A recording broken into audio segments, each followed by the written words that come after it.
Hello, and welcome to today's Safety Minute. In today's Safety Minute, I want to talk about the rush job. And the reason I want to talk about that is because that term rush job, it can change the way we see and do the job.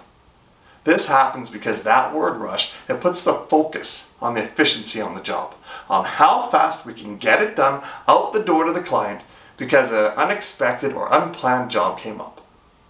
And in order to find these efficiencies, that normally means we have to sacrifice the quality and the safety.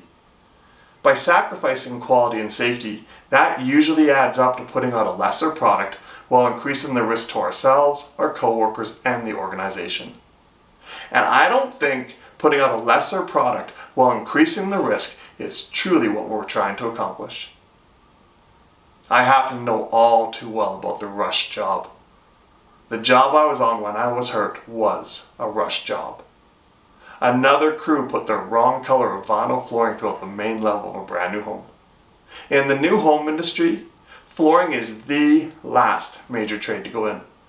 After that, the other trades, they finish their odds and ends, they clean up the house, and they hand it over to the homeowner.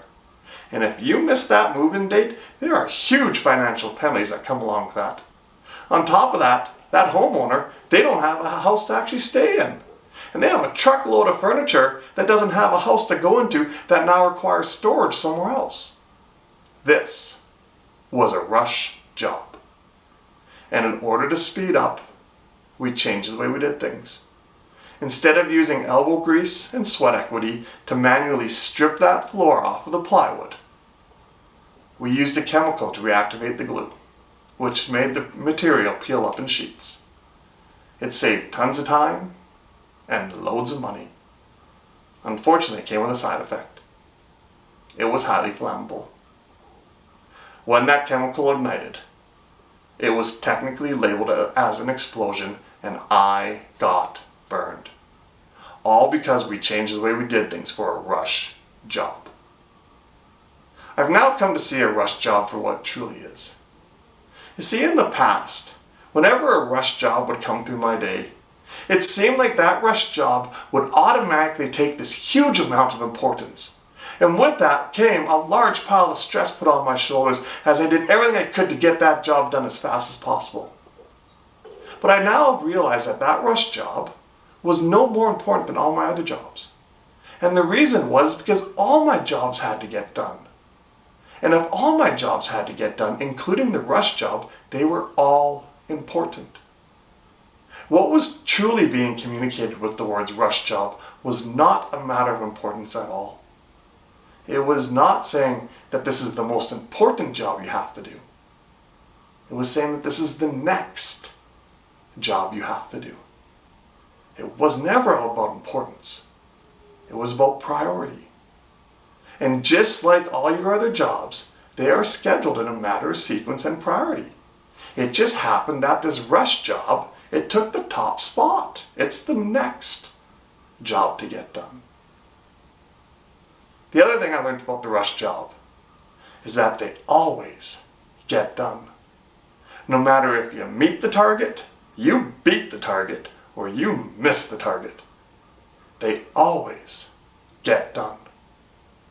One of the first things I had to do when I left the hospital 14 months after my incident was go to that house. I had to see it. I had to understand what a rush job truly was.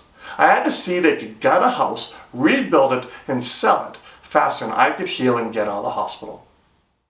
And there it was, with a family in it. It's been 19 years since my incident. I don't know if it's the same family in that house. I don't know if they even truly understand what happened that day.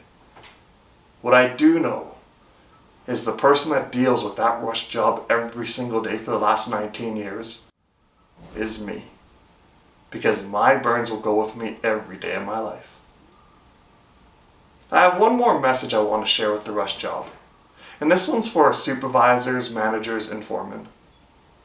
Sometimes the way we schedule work can also create that mentality in the workers where they think they have to sacrifice quality and safety because they weren't given enough time to do their job. Our job as leaders is to help the people succeed. not to challenge them on which policies and procedures can be sacrificed and which ones can't. And I do understand that there are going to be jobs with tight timelines. But when they occur, you have to help your people succeed by giving them the help they need, the proper materials and equipment.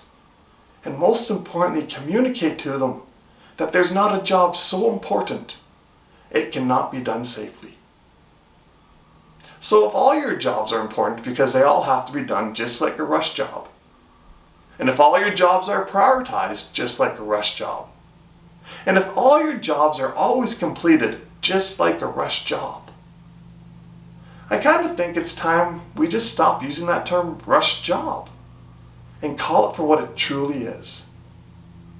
It's your job. Now I hope you enjoyed today's Safety Minute. If you want more minutes like this, please hit the subscribe button. If you'd like to bring me out to your workplace where I can share my story and other safety messages with your workers, please go to spencerspeaks.ca. And until the next Safety Minute, stay safe.